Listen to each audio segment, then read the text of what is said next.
देखो बच्चों, हमारे सामने ये क्वेश्चन है। Should the sale of all the toys made in China be ban in India? क्या भारत में चीन में बने सभी खिलौने की बिक्री पर रोक लगाई जानी चाहिए? तो इसके दो आर्गुमेंट्स हैं, ठीक है। दो आर्गुमेंट्स में हमें देखना होता है कि कौन सा सही है, कौन सा गलत है, या दोनों सही है या दोनों गलत है, ठीक है। तो पहला आर्गुमेंट क्या बोल रहा है? Yes, these are very cheap and hence will put the local toy manufacturers out of business. हाँ, ये बहुत सस्ते हैं और इसलिए स्थानीय खिलौना निर्माताओं को व्यवसाय से बाहर कर देंगे, यानी कंपटीशन बहुत बढ़ जाएगा और चाइना वाले खिलौने की बिक्री ज़्यादा होगी क्योंकि वो बहुत सस्ते होते हैं, और यहाँ पर जो लोकल हैं खिलौने बनाने वाले उनकी बिक्री कम होगी, तो उनको घाटा उठाना पड़ेगा। इसलिए पहले में सपोर्ट कर रहा है कि हाँ, बैन होनी चाहिए। दूसरा क्या बोल रहा है? No, Indian toys are of much better quality and their sale will not be affected. नहीं, भारतीय खिलौने बहुत बेहतर गुणवत्ता के होते हैं और उनकी बिक्री प्रभावित नहीं होगी। मतलब ये हुआ कि क्वालिटी बहुत अच्छा होने के कारण इनकी बिक्री जो है वो जैसे पहले होती थी वैसे होती रहेगी, ठीक है, कोई भी प्रभावित नहीं होगी। तो क्या डिसीजन हुआ आपका? कौन सा लगता है आपके कि इसमें दोनों से सही आंसर है? क्या पहला सही है या दूसरा सही है, दोनों सही है, दोनों गलत है, या आइदर और में लेंगे, या तो पहला या दूसरा? तो इस सवाल का जवाब जानने के लिए आप वीडियो के अंत तक बने रहें, ठीक है। मैं इसके अलावा और भी बेहतरीन टाइप के क्वेश्चंस कराऊंगा जो आपके एग्जाम में पूछे हुए क्वेश्चंस हैं, ठीक है। तो चलिए हम लोग स्टार्ट करें। पहले हम लोग रूल और रेगुलेशन को समझेंगे, क्या इसके तरीके होते बनाने का, फिर उसके बाद और भी बेहतरीन क्वेश्चंस करेंगे। जायसवाल एकेडमी। ये है जायसवाल एकेडमी। ये है जायसवाल एकेडमी। ये है जायसवाल एकेडमी। तो नमस्कार दोस्तों, मैं एस.बी. जायसवाल आप सभी का अपने YouTube चैनल जायसवाल एकेडमी में हार्दिक स्वागत करता हूं। तो दोस्तों, आज जो हमारा टॉपिक है वो रीजनिंग में स्टेटमेंट आर्गुमेंट्स का है। इसके पहले हम लोगों ने दो वीडियो अपलोड किए थे, वो थे स्टेटमेंट एजम्पशंस का और स्टेटमेंट कंक्लूजन का, ठीक है। एक कथन अवधारणा का था, दूसरा कथन निष्कर्ष का था। इस वीडियो लेक्चर में हम लोग कथन और तर्क से संबंधित क्वेश्चंस करेंगे जो काफ़ी इंपॉर्टेंट क्वेश्चंस होता है। इसमें क्या होता है? इसमें वो आपके एक स्टेटमेंट दे देंगे और दो आर्गुमेंट देंगे, एक यस में दूसरा नो में, या हो सकता है दोनों यस में दे या दोनों नो में दे। हमें ये जानना होता है कि यहाँ पर कौन सा आर्गुमेंट जो है वो सही है, ठीक है। तो उसके लिए हमें क्या करना पड़ेगा? इसके कुछ रूल और रेगुलेशन होते हैं जो हमें इसकी समझनी पड़ेगी, ठीक है। तो हम लोग देखेंगे ध्यान से कि क्वेश्चन बनाते समय हमें किन महत्वपूर्ण बातों को ध्यान में देना चाहिए। तो देखो बच्चों, आर्गुमेंट जो होते हैं वो दो तरह के होते हैं। एक होता है स्ट्रॉन्ग आर्गुमेंट, दूसरा होता है वीक आर्गुमेंट। यानी एक होता है मजबूत तर्क, यानी जो घटना आपने पढ़ी, सुनी, बोली, उसके बारे में आप एक अपना जो तर्क दे रहे हैं वो काफ़ी स्ट्रांग होना चाहिए, मजबूत होना चाहिए, ठीक है। अगर कमज़ोर हुआ, वीक आर्गुमेंट हुआ, तो वो आंसर गलत माना जाएगा, वो आंसर यहाँ पर नहीं लेना है। तो यहाँ जो आपके सामने ऑप्शंस होते हैं, हमें स्ट्रॉन्ग आर्गुमेंट ही लेना होता है। तो स्ट्रॉन्ग आर्गुमेंट यानी मजबूत तर्क पहचानने का नियम क्या है? तो it is related to defence of a country, यानी यह किससे संबंधित होता है? किसी देश की रक्षा से। अब चूँकि आप यहाँ पर जो है भारत देश में रहते हैं, तो अगर कोई आर्गुमेंट स्टेटमेंट जो है भारत के बारे में बोल रहा है तो वो भारत को बचाव के केस में ये होना चाहिए, उसके सपोर्ट के केस में देखा जाता है, ठीक है। तो पहला समझ में आ गया, डिफेंस ऑफ अ कंट्री। दूसरा क्या हुआ? Infrastructure development of a country, ठीक है। जो देश जो है उसके किसी देश का बुनियादी ढांचा वो विकास से संबंधित होता है, ठीक है। तो दूसरा पॉइंट जो हो गया वो आपका क्या कहा जाएगा? Infrastructure development of a country, ठीक है जी। फिर तीसरा होता है educational development of a country, यानी किसी देश का शैक्षिक विकास होना चाहिए, ये इस केस में देखा जाता है यहाँ पर, ठीक है। चौथा होता है सिक्योरिटी ऑफ अ कंट्री, यानी किसी देश की सुरक्षा से, रक्षा हो, डिफेंस हो, सिक्योरिटी हो, ये सब पॉइंट अगर स्टेटमेंट के आर्गुमेंट में दिया हुआ है तो वो स्ट्रॉन्ग आर्गुमेंट माना जाएगा, ठीक है। इसके बाद आप आइए सेकेंड पॉइंट, ये फर्स्ट पॉइंट में ही है, ठीक है। 4 पॉइंट है। सेकेंड पॉइंट है based on the universal truth, यानी जो सच्चाई होती है यूनिवर्सल ट्रूथ पे जो होते हैं उसके आधार पर भी होगा तो स्ट्रॉन्ग आर्गुमेंट माना जाएगा। फिर बोला commonly commonly accepted to everyone, आमतौर पे सभी के लिए स्वीकार कर लिया गया हो, यानी सब इसको माने, सब लोग हजम कर सके, मतलब ये हुआ कहने का। ठीक है। चौथा पॉइंट क्या है, directly related to the topic, topic से डायरेक्टली रिलेटेड होना चाहिए। अगर कोई स्टेटमेंट दिया है और आर्गुमेंट जो है कुछ और के बारे में बात कर रहा है, ठीक है, टॉपिक से थोड़ा अलग हट के बारे में बात कर रहा है, तो वो गलत आंसर होगा, वीक आर्गुमेंट में माना जाएगा। ठीक है जी, समझ में आ गया। आगे क्या है, नेक्स्ट है डीपली एनालाइज्ड, ठीक है, गहराई से विश्लेषण किया गया हो, यानी जो स्टेटमेंट दिया गया है उसके बारे में हमें मजबूती से सोचना है, उसके गहराई में, मतलब दूरदर्शी बनना है कि हाँ उसका क्या परिणाम होगा, उसका सपोर्ट करना सही रहेगा या अपोज करना सही रहेगा, क्योंकि आर्गुमेंट जो होते हैं वो दोनों में से कोई भी स्ट्रांग हो सकता है, यस वाला भी नो वाला भी, तो हमें वही डीपली एनालाइज करके डिसीजन करना है कि इसका सही कौन सा होगा। ठीक है। अब यस वाले को सपोर्ट में बोलेंगे, नो वाले को विरोध में बोलेंगे ना, तो उसी हिसाब से आंसर हमें देखनी है। फिर नेक्स्ट क्या है, ट्रू ऑब्जर्वेशन बेस्ड, ठीक है, ट्रू ऑब्जर्वेशन बेस्ड यानी सच्चा अवलोकन पर आधारित होनी चाहिए। ठीक है। नेक्स्ट है एक्सपीरियंस बेस्ड, ठीक है, एक्सपीरियंस बेस्ड मतलब हो गया अनुभव पे आधारित होगा। ठीक है, जो अनुभव पे आधारित होगा बस उसी को आपके हिसाब से यहाँ पर लेकर के चलना पड़ेगा। ठीक है। अब वीक आर्गुमेंट को हम लोग कैसे पहचानेंगे कि कोई भी आर्गुमेंट वीक है, कमजोर तर्क है ना, उसको क्या पहचानने का क्या तरीका है, इसमें हमने 5 पॉइंट लिखे हैं, उन 5 पॉइंट को आप ध्यान से पढ़ें। सबसे पहला पॉइंट क्या है, only the best, will be, definitely, until, unless, ये सब अगर आर्गुमेंट में लिखा रहे तो वो फॉल्स होगा।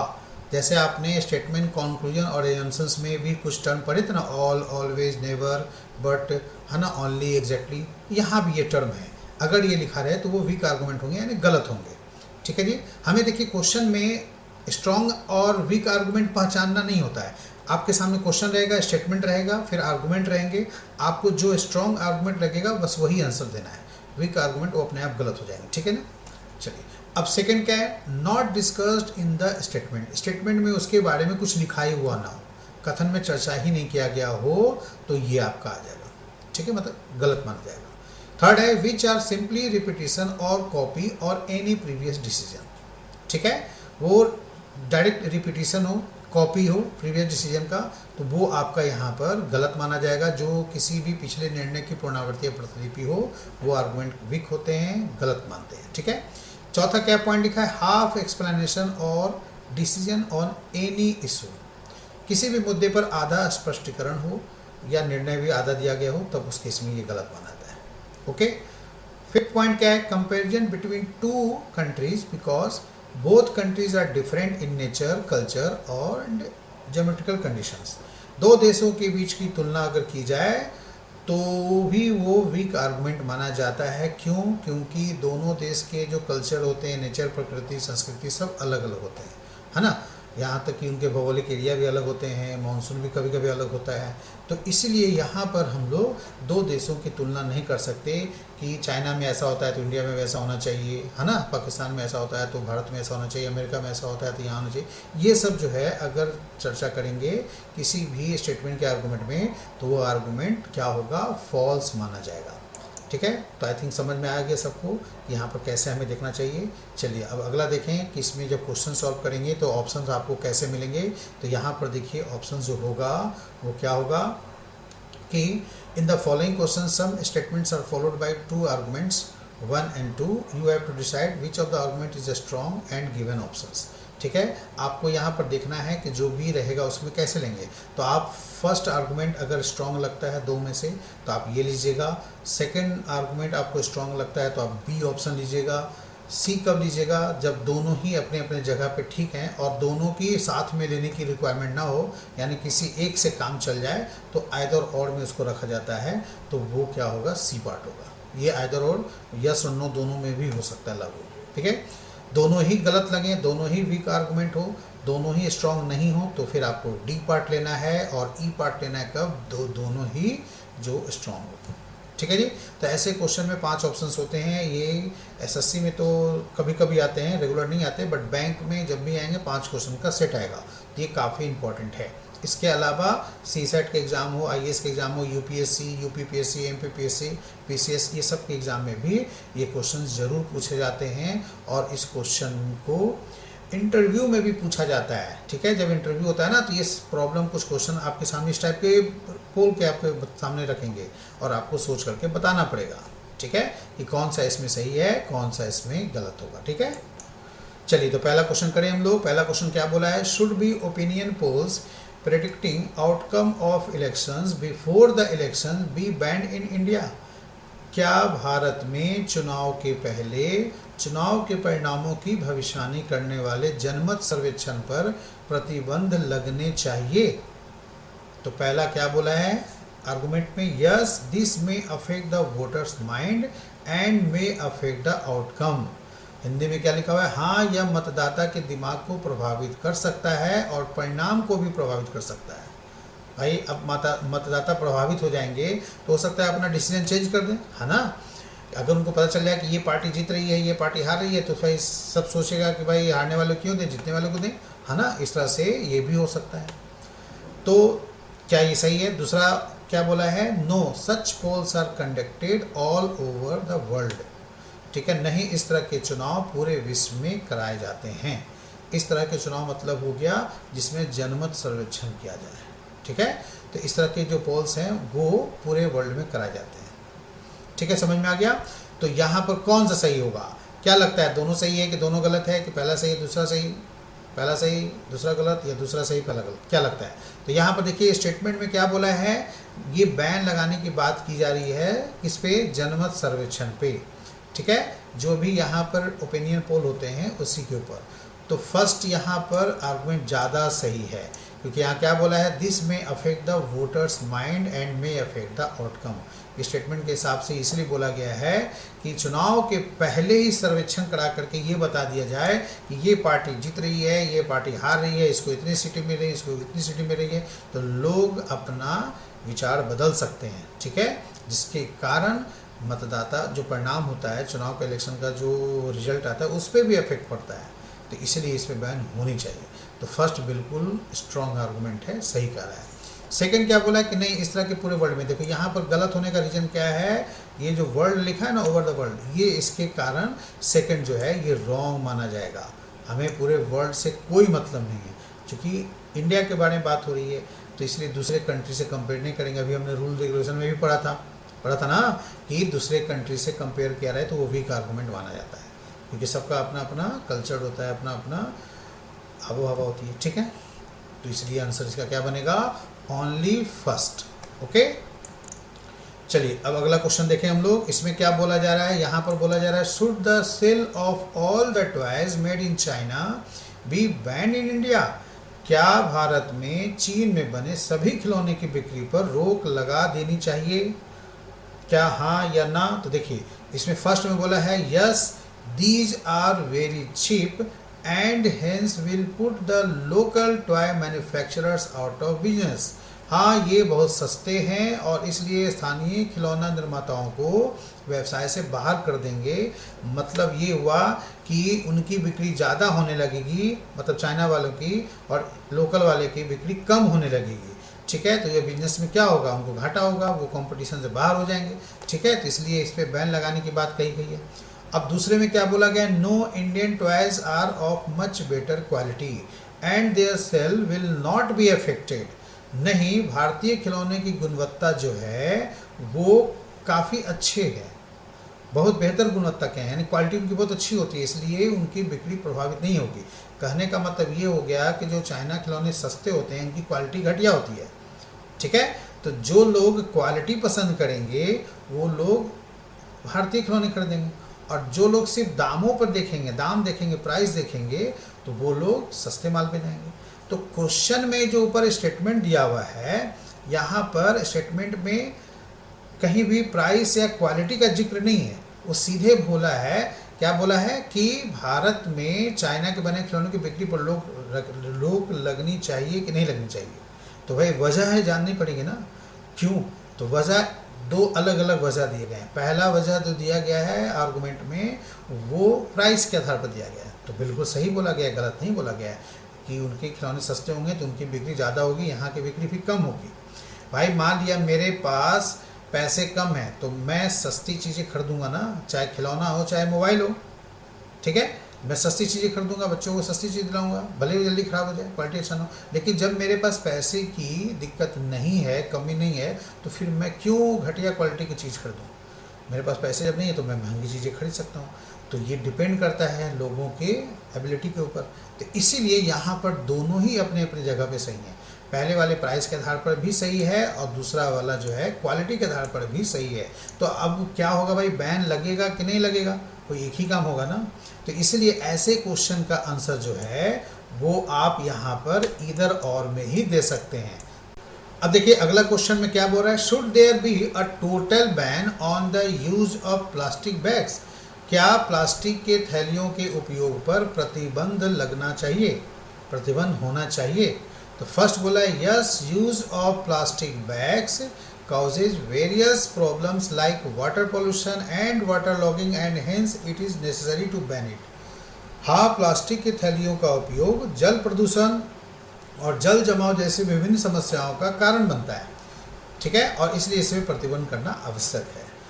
दूसरा क्या बोला है, no, instead the thickness of plastic bags which can be used without much damage to the environment should be specified. नहीं, इंस्टेड ऑफ द थिकनेस मतलब प्लास्टिक बैग की जो थिकनेस होती है, नहीं, इसके बजाय प्लास्टिक की थैलियों की मोटाई जिनका उपयोग पर्यावरण को बहुत नुकसान पहुंचाए बिना किया जा सकता है को निर्दिष्ट किया जाना चाहिए।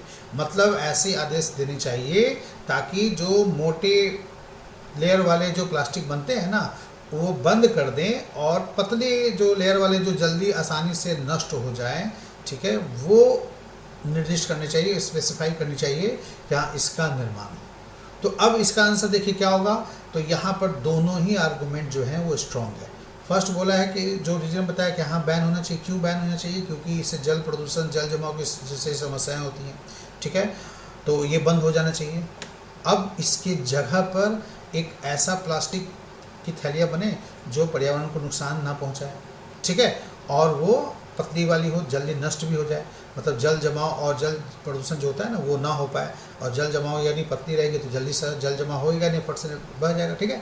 तो इस तरह से यहाँ पर दोनों स्ट्रॉन्ग है। अब एक यस में भी है, नो में भी है, तो क्या इनको इधर और लेंगे? नहीं ले सकते। यहाँ पर दूसरा वाला जो है वो सजेशन दे रहा है, पहला वाला को बंद कर दिया और उसके जगह पर दूसरा स्टार्ट कर दिया, तो दोनों काम यहाँ पर हो सकता है। इसलिए यहाँ पर जो आंसर बनेगा वो क्या होगा, तो बोथ में जाएगा, ठीक है। आप यहाँ पर इसका आंसर दोनों में लेंगे, जो लास्ट ऑप्शन था क्या, पांचवा ऑप्शन था, ये बोथ में जाएगा, दोनों से, ठीक है, समझ में आ गया। चलिए अब आगे बढ़ते हैं अगले क्वेश्चन की ओर, ठीक है। यहाँ पर क्वेश्चन क्या लिखा है, should there be only one type of schools up to matriculation in the entire country? क्या पूरे देश में मैट्रिक तक केवल एक ही प्रकार के स्कूल होने चाहिए? तो यहाँ पर बोला है फर्स्ट में yes, this exist in some of the western country. हाँ, यहाँ कुछ पश्चिम देशों में मौजूद है, यानी वेस्टर्न कंट्री में ये फैसिलिटी अवेलेबल है। और दूसरा बोला है क्या, no, schools in rural and urban areas need to be different. नहीं, ग्रामीण और शहरी क्षेत्र के स्कूलों को अलग अलग होने की ज़रूरत है, यानी क्योंकि ग्रामीण का परिवेश अलग है, शहरों में रहने वाले का कल्चर थोड़ा अलग होता है, इसलिए स्कूल भी वहाँ पर अलग अलग होंगे। अब जैसे ग्रामीणों में जिस टाइप के स्कूल होते हैं, क्या शहर के बच्चे पढ़ पाएंगे, एडजस्ट कर पाएंगे? थोड़ा मुश्किल होगा। तो इसलिए यहाँ पर कौन सा आर्गुमेंट सही होगा, तो दूसरा वाला सही होगा। क्यों? पहला वाला तो यहाँ पर दूसरे कंट्री से कंपेयर किया ना, तो ये सही गलत हो जाएगा। हमने बोला है कि इस टाइप में कंपेयर नहीं चलेगा बिल्कुल, ठीक है। दूसरा जो बोला है कि रूरल और अर्बन का थोड़ा सा अलग अलग ज़रूरत होती है उनके नीड के अनुसार, इसलिए यहाँ पर दूसरा सही माना जाएगा, गलत नहीं माना जाएगा, ठीक है जी, समझ में आ गया। चलिए अब नेक्स्ट क्वेश्चन करें हम लोग। यहाँ पर क्या बोल रहा है, should there be a complete ban on the manufacture of fire crackers in India? क्या भारत में पटाखों के निर्माण पर पूर्ण प्रतिबंध होना चाहिए? तो यहाँ फर्स्ट बोला है no, this will render thousands of workers jobless. नहीं, यह हजारों श्रमिकों को बेरोजगार कर देगा। और दूसरा बोला है yes, the fire crackers use child labour to a large extent.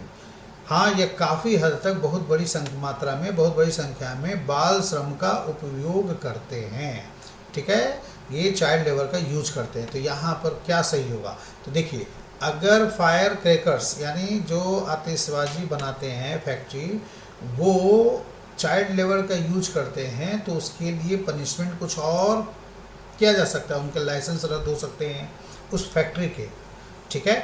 और या तो उसके फैक्ट्री के मालिक को पनिशमेंट दिया जा सकता है, वहाँ पर नोटिस लगाया जा सकता है, या 14 साल से कम उम्र के बच्चों को काम पे लगाना कानूनी जुर्म है, ठीक है।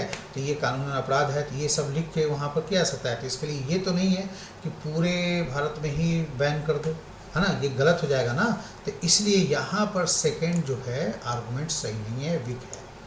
क्योंकि अगर वो चाइल्ड लेबर का यूज करते हैं तो उसके लिए थोड़ी ना कि आप बंद कर दीजिए, फैक्ट्री बंद कर दीजिए।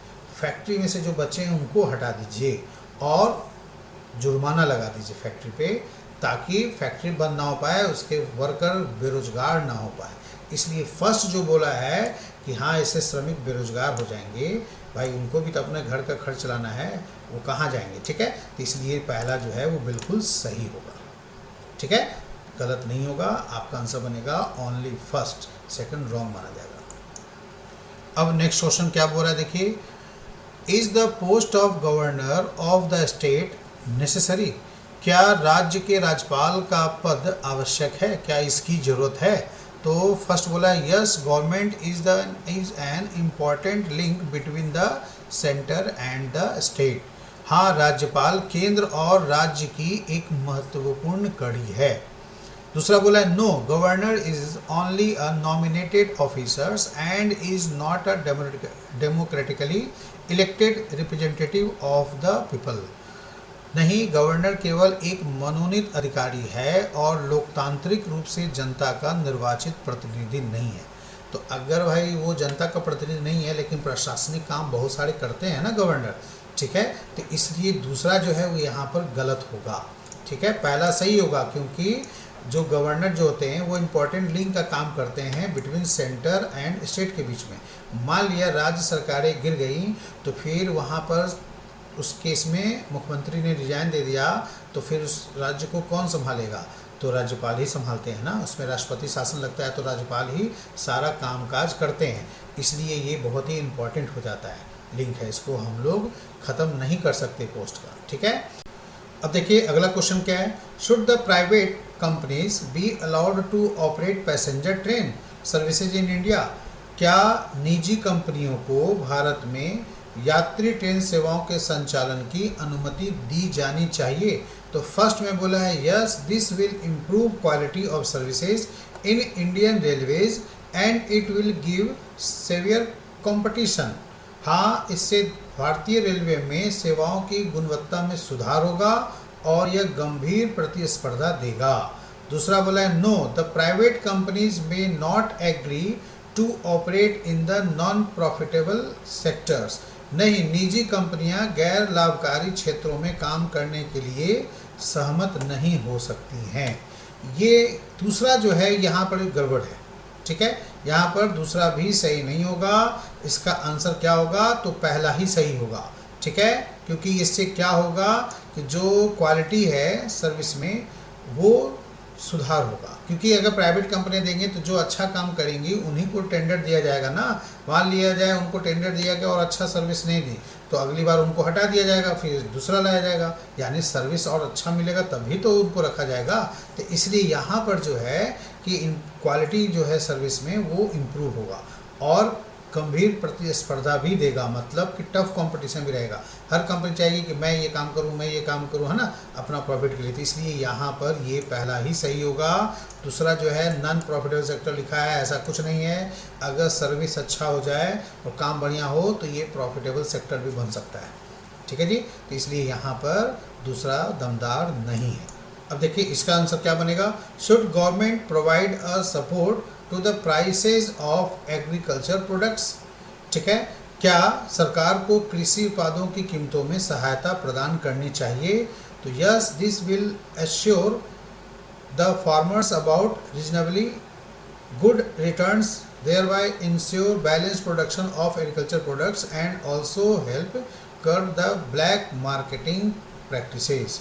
हाँ, यह किसानों को यथोचित रिटर्न के बारे में आश्वस्त करेगा, जिससे कृषि उत्पादनों के संतुलित उत्पादन को सुनिश्चित किया जा सकेगा और ब्लैक मार्केटिंग प्रथाओं पर अंकुश लगाने में भी मदद मिलेगी। ठीक है, तो ये बिल्कुल सही कह रहा है, नो डाउट। इसलिए यहाँ पर सरकार को क्या चाहिए, कृषि उत्पादों की कीमतों में सहायता प्रदान करनी चाहिए, इससे बेनिफिट होगा।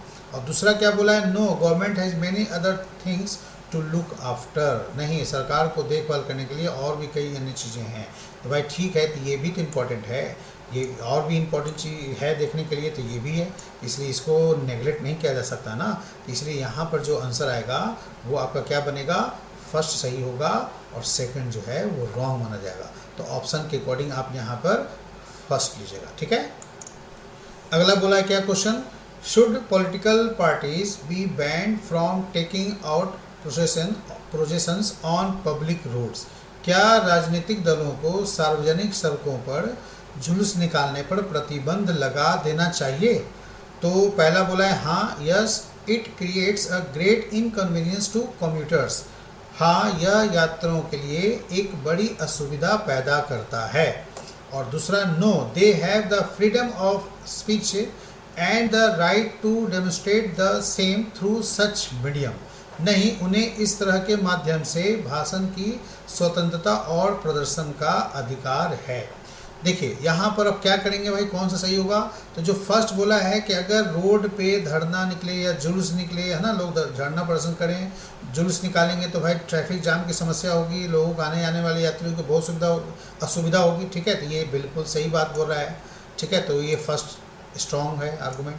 ठीक है जी। सेकंड में बोल रहा है कि भाई उन्हें आज़ादी है ना, अपने इस तरह से माध्यम से भाषण दे सकते हैं, सड़क पे प्रदर्शन कर सकते हैं, जैसे शाहीन बाग में हाल में ही हुआ था, है ना, पूरा कैप्चर कर लिया था, यात्रियों को परेशानी भी हो रही थी और उनका अधिकार भी था, तो ये डायरेक्ट हटा भी नहीं सकते थे, इसलिए यहाँ पर दूसरा भी इम्पॉर्टेंट हो जाता है।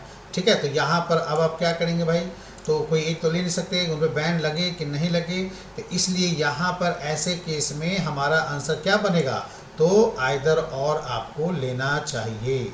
यहाँ पर कोई एक ही चीज़ होगा ना भाई, या तो इन पे बैन लगेगी या तो फिर बैन नहीं लगेगी, है ना। तो अब वो अगर जुलूस निकालेंगे तो वो क्या होगा भाई, वो यात्रियों के लिए बहुत बड़ी सुविधा हो जाएगी, तो रोकना पड़ेगा। ठीक है, अब यहाँ पर ये बात आ जाती है कि इस तरह के माध्यम से उनको अधिकार भी है प्रदर्शन करने का, तो आप उनको रोक भी नहीं सकते, तो इसलिए यहाँ पर दोनों सही होने के कारण दोनों एक साथ लागू नहीं हो सकता, तो आंसर जो है इधर और में जाएगा, या तो पहला या तो दूसरा। ठीक है जी। अब इस क्वेश्चन में क्या बोला जा रहा है, देखिए यहाँ पर बोला गया है, should the tuition fees in all post graduate course be hike considerably. क्या सभी पोस्ट ग्रेजुएट कोर्स में ट्यूशन फीस काफ़ी बढ़ा देनी चाहिए? तो फर्स्ट बोला yes, this will bring in some sense of seriousness among the students and will improve the quality. हाँ, इससे छात्रों में गंभीरता होगी और गुणवत्ता में सुधार होगा। दूसरा, no, this will force the meritorious poor students to stay away from the post graduate courses. नहीं, यह मेधावी गरीब छात्रों को स्नातकोत्तर पाठ्यक्रमों से दूर रहने के लिए मजबूर कर देगा। तो भाई यहाँ पर कौन सा सही हुआ, तो देखिए फर्स्ट सही नहीं होगा। क्यों? क्योंकि फ़ीस बढ़ा देने से ही वो सीरियस हो जाएंगे पढ़ाई के प्रति, और सस्ती फ़ीस मिलेगी तो वो बिल्कुल ढीले ढाले रहेंगे पढ़ने में, ये कहना गलत है। बहुत जगह सरकारी स्कूलों में, सरकारी कॉलेजों में फ्री में पढ़ाई होती है, तो भी पढ़ने वाले बच्चे पढ़ते हैं ना, उनमें से भी तो बहुत सारे डॉक्टर, इंजीनियर बन जाते हैं, IAS अफसर बन जाते हैं। तो इसलिए ये कहना गलत है कि फ़ीस बढ़ा देंगे तो बच्चे सीरियस हो जाएंगे पढ़ने में, फ़ीस सस्ता रहेगा तो सीरियस नहीं रहेंगे। ना पढ़ने वाले बच्चे कहीं कोई भी बहाना कर सकते हैं, और पढ़ने वाले बच्चे कहीं भी करो, ज़मीन पे बैठ के भी पढ़ लेंगे अच्छी तरह से। ठीक है, और ना पढ़ने वाले बच्चों को आप AC रूम दे दीजिए, गद्देदार बेड दे दीजिए, उससे कोई फ़र्क नहीं पड़ेगा, उसको मन नहीं लगेगा पढ़ने में तो वो नहीं पढ़ेगा। क्लियर हो गया? ठीक है। अब सेकंड क्या बोला है, no, this will force the meritorious. ये बात सही है, इससे क्या होगा, नहीं पढ़ना चाहिए, क्योंकि इससे गरीब बच्चे जो मेधावी स्टूडेंट हैं, जो पढ़ना चाहते हैं, वो पैसे के कारण फिर वो भाग जाएंगे, मतलब कि पोस्ट ग्रेजुएट करना छोड़ देंगे। वही इतना महंगा फीस है, क्या करेंगे, कैसे करेंगे? तो इसलिए यहाँ पर सेकंड ज़्यादा दमदार है, लॉजिक के हिसाब से सेकंड सही होगा। ठीक है, ओनली सेकंड यहाँ पर आंसर बनेगा। अब अगला क्वेश्चन क्या बोल रहा है, should there be compulsory medical examination of both the man and the women before they marry each other. क्या एक दूसरे से विवाह करने से पहले पुरुष और महिला दोनों की अनिवार्य चिकित्सा परीक्षा होनी चाहिए? तो फर्स्ट बोला है no, this is an intrusion to the privacy of an individual and hence can not be tolerated. नहीं, यह किसी भी व्यक्ति की गोपनीयता के लिए घुसपैठ है, गोपनीयता का उल्लंघन है। ठीक है, और घुसपैठ है जो बोलिए, और इसलिए इसे बर्दाश्त नहीं किया जा सकता। और दूसरा क्या बोला, yes this will substantially reduce the risk of giving birth to children with serious elements. हाँ, इससे गंभीर बीमारियों वाले बच्चों को जन्म देने का जोखिम काफ़ी हद तक कम हो जाएगा। तो यहाँ पर कौन सा आंसर होना चाहिए? तो देखिए यहाँ पर सेकंड आंसर सही होगा। ठीक है, फर्स्ट रॉन्ग होगा। क्यों फर्स्ट रॉन्ग होगा? क्योंकि सबसे पहली बात, अगर शादी के पहले मेडिकल ट्रीटमेंट होता है, जांच होती है, तो वो गुप्त रूप से होती है। ऐसा नहीं कि पेपर में छाप देंगे, अल्लाह उड़ा देंगे, भाई इसका ये बीमारी है, किसी को कुछ बीमारी निकल गया तो इसलिए ये कहना गलत है। ठीक है, तो इसलिए ये क्यों करवाया जा रहा है? ताकि किसी आदमी औरत की शादी हो जाए तो उसके जो बच्चे पैदा होंगे वो स्वस्थ सुंदर पैदा हों। ठीक है, अब मान लिया किसी व्यक्ति को बीमारी है, उसने छुपा करके शादी कर ली, तो फिर कल के डेट में बच्चे पैदा होंगे तो उनको भी वो बीमारियां हो जाएंगी। बहुत सारी ऐसी बीमारियां हो सकती है, एड्स है, चाहे कोई बीमारी हो, जो जेनेटिक बीमारियां भी होती है बहुत सारी, इसलिए उनका मेडिकल ट्रीटमेंट होना चाहिए। ठीक है, इसलिए यहाँ पर आंसर बनेगा सेकेंड, फर्स्ट गलत माना जाएगा। ओके, चलिए अब देखते हैं अगला क्वेश्चन। बहुत ही प्यारा क्वेश्चन है, इंटरेस्टिंग क्वेश्चन है, आप सबों को भी समझ में आएगा, मन लगेगा। इसमें क्या बोला गया है, should the minimum age of marriage for boys be brought down to 18 years. क्या लड़कों के लिए विवाह की न्यूनतम आयु 18 वर्ष से कम कर देनी चाहिए? ठीक है, 18 मतलब कम करके 18 वर्ष हो जाने चाहिए। 18 वर्ष से कम नहीं तो फिर नाबालिग हो जाएंगे ना। कम करके मतलब ब्रॉड डाउन का मतलब क्या होता है, कम कर दे। अभी जो है मर्दों के लिए शादी की न्यूनतम आयु कितनी है, 21 वर्ष है, 21 ईयर्स है, तो वो कम करके 18 वर्ष होनी चाहिए, यस या नो? तो फर्स्ट बोला है no, an 18 years old boy is not capable of taking responsibility to start a family. नहीं, एक 18 साल का लड़का परिवार शुरू करने की जिम्मेदारी लेने में सक्षम नहीं है। ठीक है, एक 18 साल का लड़का उतना मैच्योर नहीं होता कि वो फैमिली को संभाल सके।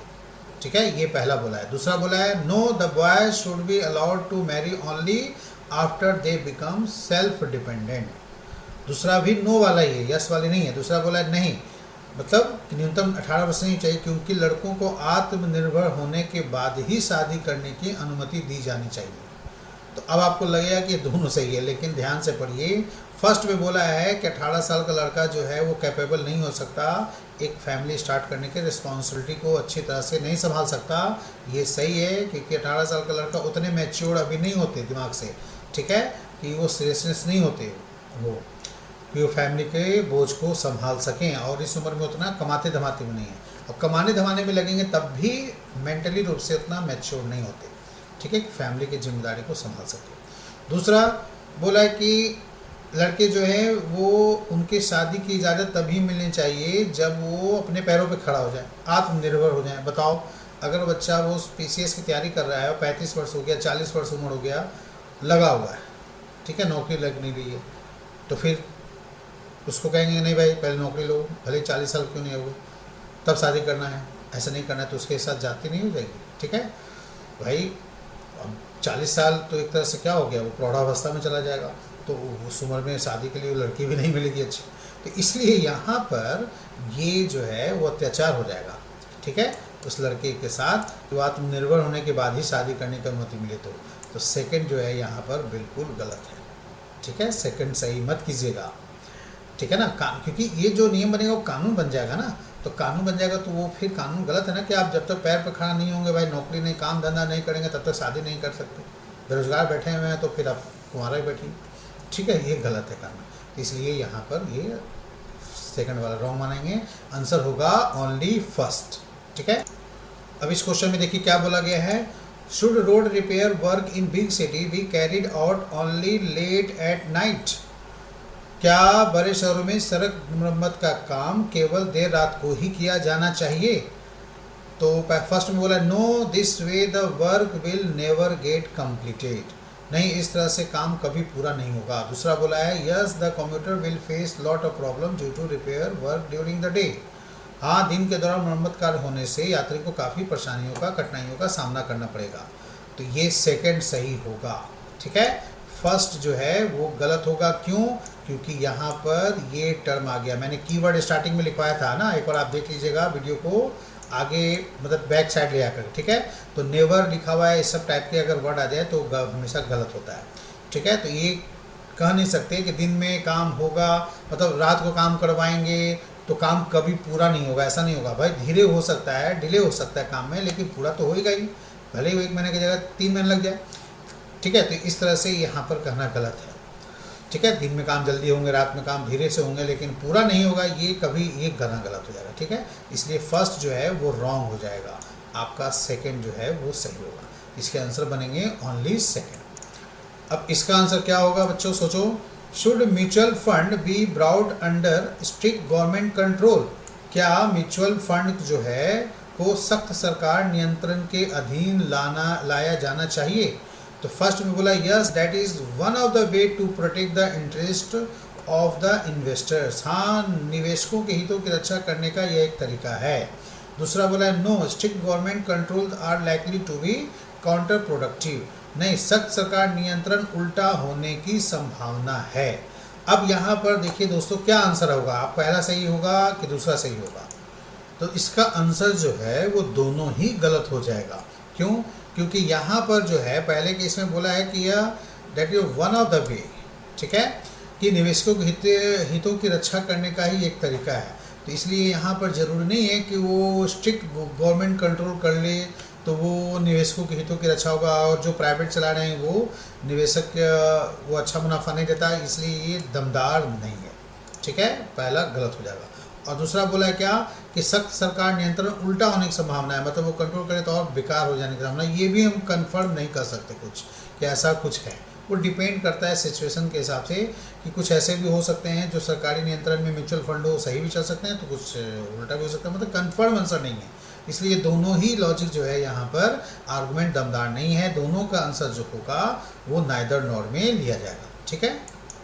अब देखिए एक लास्ट क्वेश्चन है, बहुत ही प्यारा क्वेश्चन है और बहुत ही यूजफुल क्वेश्चन है। ऐसे क्वेश्चन आपको इंटरव्यू वगैरह में भी पूछे जाते हैं कि in India should income tax be abolished.